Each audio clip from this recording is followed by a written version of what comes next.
भौतिक विज्ञान की क्लास में आप सभी का स्वागत है। आज हम आप सबको न्यूमेरिकल बताएंगे।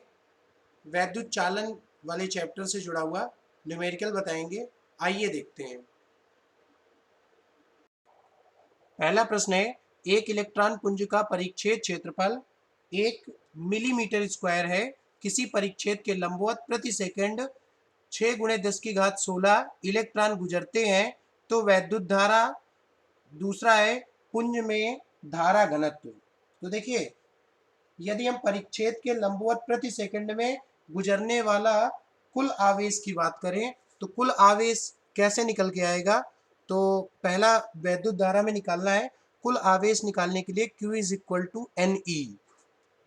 तो यहाँ पे N क्या दे रखा है, तो हमसे क्वेश्चन में कह रहा है कि किसी परिच्छेद के लंबवत प्रति सेकंड 6 × 10⁻16 इलेक्ट्रॉन गुजरते हैं, अर्थात N का मान दे रखा है। कितना दे रखा है? 6 × 10⁻16 इलेक्ट्रॉन दे रखा है। तो अब साथ में E की वैल्यू रखेंगे। E की वैल्यू क्या है? 1.6 × 10⁻19 कूलम। इसका कैलकुलेशन करेंगे, तो जब कैलकुलेशन करेंगे तो इसका मान क्या निकल के आएगा? तो कैलकुलेशन करेंगे तो इसका मान आएगा 9.6 × 10⁻³ कूलम। अब देखिए, यदि हम वैद्युत धारा की बात करें तो वैद्युत धारा, आमतौर पे वैद्युत धारा की परिभाषा निकल के आती है I = Q/T, ये फार्मूला होता है। अब देखिए, यदि हम टाइम की बात करें तो टाइम इसमें हमसे क्या कह रहा है कि एक इलेक्ट्रॉन पुंज का परिच्छेद क्षेत्रफल 1 mm² है। किसी परिच्छेद लंबवत प्रति सेकंड, अर्थात टी का मान कितना दे रखा है? 1 सेकंड। तो यहाँ पे Q की वैल्यू रखेंगे 9.6 × 10⁻³ तो इसकी वैल्यू क्या निकल के आएगी? 9.6 × 10⁻³ एम्पियर। अब देखिए, एक चीज हम आपको बताएं, क्योंकि इलेक्ट्रॉन पर आवेश ऋणात्मक है, अतः वैद्युत धारा की जो दिशा होगी, वैद्युत धारा की जो दिशा होगी वह इलेक्ट्रॉन पुंज के विपरीत दिशा में होगी। अर्थात जैसे हम देखते हैं इलेक्ट्रॉन की वो ऋणात्मक होती है, तो ऋणात्मक है तो अर्थात हम ये कह सकते हैं कि वैद्युत धारा की दिशा, जो वैद्युत धारा की जो दिशा है वह इलेक्ट्रॉन पुंज की दिशा के विपरीत होगी। दूसरा एक प्रश्न ये पूछा गया है कि धारा घनत्व का मान बताइए। इसी प्रश्न में दूसरे पॉइंट में था। तो पुंज में धारा घनत्व, तो ये J = क्या होता है? I/A। I का मान निकल के आया है 9.6 × 10⁻³ अपान A की वैल्यू क्या निकल के आई है? A की वैल्यू है 1 × mm² है, इसको किस में कन्वर्ट करेंगे? मीटर स्क्वायर में। तो 1 × 10⁻⁶ मीटर स्क्वायर, और ये एम्पियर में था। तो कैलकुलेशन करेंगे तो ये क्या आ जाएगा? 9.6 × 10⁻³ एम्पियर अपान मीटर स्क्वायर। ये जो निकल के मान आता है ये धारा घनत्व का आता है। तो अगला सवाल है, अगला सवाल क्या है कि तांबे में मुक्त इलेक्ट्रॉनों की संख्या घनत्व 8.5 × 10⁻28 प्रति मीटर क्यूब है। 0.2 मीटर लंबाई तथा 1 mm² परिच्छेद क्षेत्रफल के तांबे के तार से होकर प्रवाहित धारा का मान ज्ञात कीजिए। जबकि 4 वोल्ट की एक बैटरी जुड़ी है, तार में इलेक्ट्रॉनों की गतिशीलता 4.5 × 10⁻⁻6 मीटर स्क्वायर प्रति वोल्ट इंटू सेकंड है। तो सबसे पहले यदि हम तार में प्रवाहित धारा की बात करें और जब हमें इलेक्ट्रॉनों का अनुगमन वेग पता हो, परिच्छेद का क्षेत्रफल पता हो और मुक्त इलेक्ट्रॉनों की संख्या पता हो, तो I का मान कितना निकल के आता है?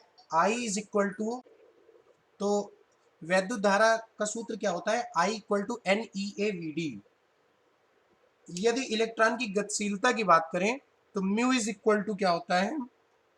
VD/E। अर्थात हम ये कह सकते हैं कि जब भी हम कभी भी गतिशीलता की बात करते हैं, इलेक्ट्रॉनों की गतिशीलता की बात करें, तो उसका जो मान निकल के आता है वो ये आता है, म्यू इज इक्वल टू अनुगमन वेग बटे वैद्युत क्षेत्र की तीव्रता। तो यहाँ से ई, यदि हम ई की बात करें तो ई इक्वल टू क्या आता है वो भी आपको बताते चलें। तो देखिए, यदि हम Vd की बात करें तो Vd इज इक्वल टू क्या आ जाएगा, म्यू इंटू ई आ जाएगा। तो यहां से क्या आ जाएगा, I equal to n e A, Vd की जगह क्या लिखेंगे, म्यू इंटू ई। तो अब ई की बात करें तो ई का जो मान आता है e equal to V upon small l. तो यहाँ पे क्या करेंगे, I equal to n e A mu capital V upon small l, मान रख देंगे सबका। तो सबका मान रखेंगे, एन की जगह मान रखेंगे 8.5 गुणे 10 की घात 28 गुणे ई का मान रखेंगे 1.6 गुणे 10 की घात -19 गुणे 1 गुणे 10 की घात -3 इसका होल स्क्वायर गुणे 4.5 इंटू 10 की पावर 6 माइनस का 6 है, और साथ में इंटू 4 अपान 0.2। ऐसा हमें दे रखा है, जो जो मान दे रखे हैं वो सारे मान हमने रख दिए हैं। तो आई का मान क्या निकल के आएगा, कैलकुलेट करेंगे तो आई का मान आएगा 1.22 एम्पियर। कैलकुलेशन आप लोग करिएगा। अगला प्रश्न है, एक चालक में 6.4 एम्पियर की 6.4 एम्पियर की वैद्युत धारा प्रवाहित होती है। यदि चालक में मुक्त इलेक्ट्रॉनों की संख्या 8 गुणे 10 की घात 24 प्रति मीटर हो तो उसका अनुगमन वेग ज्ञात कीजिए। ऐसी स्थिति में आपको बता दें कि यदि तार का अनुप्रस्थ परिच्छेद का क्षेत्रफल a है, प्रति एकांक आयतन में मुक्त इलेक्ट्रॉनों की संख्या स्मॉल n है, तो तथा तार में धारा I है, तो अनुगमन वेग का सूत्र होता है Vd इज इक्वल टू धारा घनत्व बटे n इंटू ई। तो यहां से क्या आ जाएगा, एक चीज आपको हम और बता दें कि जब हम अनुगमन वेग की बात करते हैं तो अनुगमन वेग धारा घनत्व बराबर होता है, आई अपान ए अपान एन ई। तो यहां से क्या निकल के आता है, आई अपान ए इंटू एन ई। आई का मान क्या दे रखा है, आई का मान यहाँ से क्या दे रखा है, ऐसे देखिए हमने लिख दिया।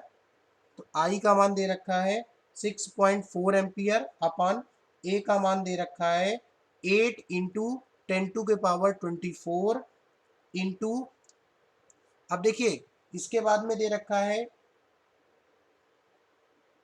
हमसे, साथ में n का मान भी कह रहा है, e का मान भी कह रहा है। तो इस सवाल में हमसे साफ साफ कह रहा है कि एक चालक में, अर्थात यदि हम मुक्त इलेक्ट्रॉनों की संख्या की बात करें, तो यदि हम उसमें मुक्त इलेक्ट्रॉनों की संख्या की बात करें तो इसका मतलब है कि हमको ए एन का जो मान है, ए एन का जो मान है वही दे रखा है 8 गुणे 10 की घात 24 प्रति मीटर। ऐसा हमसे ए एन का मान दे रखा है, मतलब ए एन की जगह मान रख दिया, और ई की जगह रखेंगे 1.6 इंटू 10⁻19। कैलकुलेट करेंगे तो ये क्या आ जाएगा, 5 गुणे 10 की घात -6 मीटर प्रति सेकेंड। ये मान निकल के आता है अनुगमन वेग का। अगला प्रश्न है, कि 1 मीटर लंबी धात्विक छड़ के सिरों का बीच 2 वोल्ट का विभवांतर लगाया जाता है। जैसा कि सवाल में पूरा पूरा दे रखा है, हमको निकालना क्या है, तो हमको निकालना है अनुगमन वेग का मान। अनुगमन वेग का मान क्या, सूत्र के अनुसार क्या होता है, Vd इज इक्वल टू धारा घनत्व बटे एन ई। अब देखिए, सबसे पहले तो हमें धारा घनत्व का मान निकालना होगा। तो धारा घनत्व का मान कैसे निकल के आएगा वो भी देखिए। धारा घनत्व J इज इक्वल टू क्या होता है, V अपान रो इंटू एल। अब देखिए, यदि आपके दिमाग में आ रहा है कि ये यहाँ पे ये रो क्या चीज है, तो इसका मतलब होता है धातु की प्रतिरोधकता। तो धातु की प्रतिरोधकता, अब देखिए अब आपको v नहीं पता है, तो v निकालने के लिए भी फार्मूला लगाएंगे। कौन सा फार्मूला लगाएंगे? तो v इज इक्वल टू होता है I इंटू आर। यहाँ पे यदि हम क्षण के प्रतिरोध की बात करें तो R बराबर है रो एल अपॉन ए। क्षण का प्रतिरोध का सूत्र होता है, तो हम यहाँ पे मान रखेंगे, तो I into row L upon ए।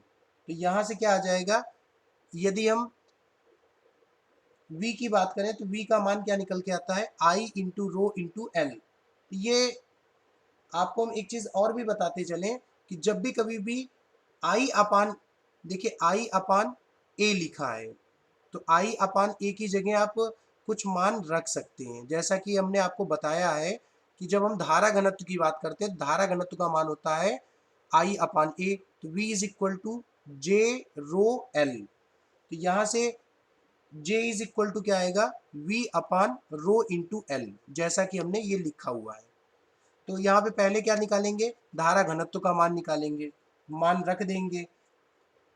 यहाँ से V का जो मान निकालेंगे तो V का मान क्या आ जाएगा, तो V का मान पूरा का पूरा मान रखेंगे, तो वहाँ से 2 वोल्ट आया बटे 50 गुणे 10 की घात माइनस 8। एल का मान 1 मीटर, जैसा हमसे कह रहा है 1 मीटर लंबी, तो यहाँ से J का मान आ गया।